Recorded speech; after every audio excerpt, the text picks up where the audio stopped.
यहाँ पे जो परशुराम हैं उन्हें मैं सादर प्रणाम करती हूँ, और यहाँ पे जो सभी मौजूद आदरणीय हैं उन सभी को मेरा अंतर द्वारा प्रणाम, और जो छोटे हैं उनको मेरा स्नेह। श्री भरद्वाज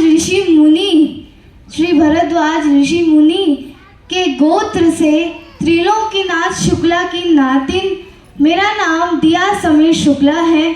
मेरा सौभाग्य है कि मैं इस दिवाली के शुभ अवसर में आपके समक्ष रामायण आध्यात्मिक सुनाने का सौभाग्य मुझे भगवान श्री राम से प्राप्त हुआ है। तो मैं आज आपको ये सुनाऊंगी कि जब भगवान राम वन जा रहे थे तब अयोध्या में क्या हुआ। महाराज दशरथ जी थे, कैकेयी माता थी, गुरु वशिष्ठ थे, आर्य सुमंत्र थे। आर्य सुमंत्र ने महाराज दशरथ जी को कहा कि राम के साथ सीता और लक्ष्मण भी वन जा रहे हैं, राज्य की सारी संपत्ति दान त्याग कर चुके हैं, द्वार पर खड़े हैं, आपकी दर्शन की आज्ञा चाहते हैं। महाराज दशरथ बोले, उन्हें लेकर आओ। राम जी, सीता माता और लक्ष्मण जी उनके सामने आए। राम जी ने बोला, पिताश्री, मैं दंडकारण्य जाने से पहले आपसे आशीर्वाद मांगने आया था।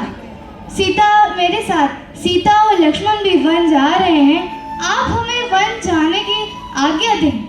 तो महाराज दशरथ जी बोले, सीता और लक्ष्मण नहीं जाएंगे। राम जी बोले, मैंने इन्हें समझाने का बहुत प्रयत्न किया, परंतु इन्होंने अपना हट न छोड़ा। मैं 14 वर्ष तक आपकी प्रतिज्ञा पूरा होने पर रहूंगा, फिर आपके चरणों में शीश नवाऊंगा, आप शोक ना करें। महाराज दशरथ जी बोले, राम तुम वन में मत जाओ, कैकेयी के वचनों से मैं बताऊं, तुम नहीं, तुम वीर हो, इसलिए धर्मपूर्वक दिए गए इस राज्य का तुम मेरा विरोध करके मुझसे छीन क्यों नहीं लेते। तो राम जी बोले, मैं जानता था आप यही कहेंगे, मैं आपकी महानता को जानता हूँ। आप अपने यश, अपनी कीर्ति, अपने सारे जीवन की तपस्या, अपने सत्कर्मों का बलिदान इसलिए कर देना चाहते हैं ताकि आपके पुत्र के साथ अन्याय न हो। जिसका पिता इतना महान हो, उसके पुत्र का तो यही कर्तव्य होता है कि वो अपने पिता की महानता पर आंच न आने दे। यदि मुझे पितृ आज्ञा उल्लंघन करने का पाप भी लगता है तो तब भी मैं वो कार्य कदापि नहीं करूंगा जिससे आपकी विमल कीर्ति पर धब्बा लगे। तो महाराज दशरथ जी बोले, ये विधि की कैसी घोर विडंबना है, कैसे धर्म संकट में फंस गए दशरथ के प्राण। मैं जी भी नहीं सकता और मर भी नहीं सकता। तो राम जी बोले कि आप ही ने तो कहा था पिताश्री कि राजा प्रजा की धरोहर होती है, तो आप पुत्र मोह में आकर प्रजा को निसहाय छोड़कर आप कैसे जा सकते हैं। आप मेरे दुख की चिंता न कीजिए, सुख और दुख तो केवल मन की स्थिति का नाम है। मैंने तो अपने मन को वन के सुखों की ओर आकर्षित भी कर लिया है। शास्त्र ने पिता को देवताओं का भी देवता माना गया है।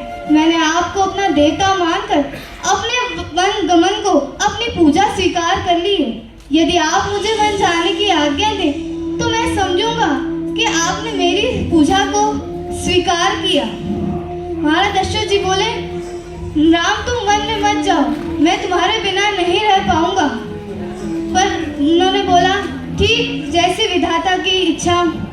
महाराज दशरथ जी बोले, आर्य सुमंत, हमारी आज्ञा है, अयोध्या की सारी सेना, राज्य का सारा कोष, अन्न भंडार इनके साथ अंगरक्षक बनकर वन में जाएगा ताकि वन के पावन प्रदेश में ऋषि मुनियों के साथ यज्ञ अनुष्ठान करेंगे, पर्याप्त दान दक्षिणा देकर सुख पूर्वक रहेंगे, हमारी आज्ञा का पालन किया जाए।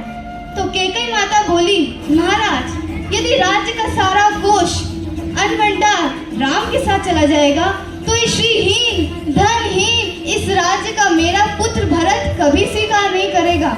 महाराज आप वचन हार चुके हैं, मेरे पुत्र भरत को राजा स्वीकार कर चुके हैं, तो बिना राजा के अनुमति के किस अधिकार से राज्य की चीजों को भार देना जानते हैं। मेरे वर के अनुसार राम को 14 वर्ष तक तपस्वी भेष में रहना होगा। इन्हें तो ये राष्ट्रीय अलंकार, ये वस्त्र, ये आभूषण यही त्याग करके जाने होंगे।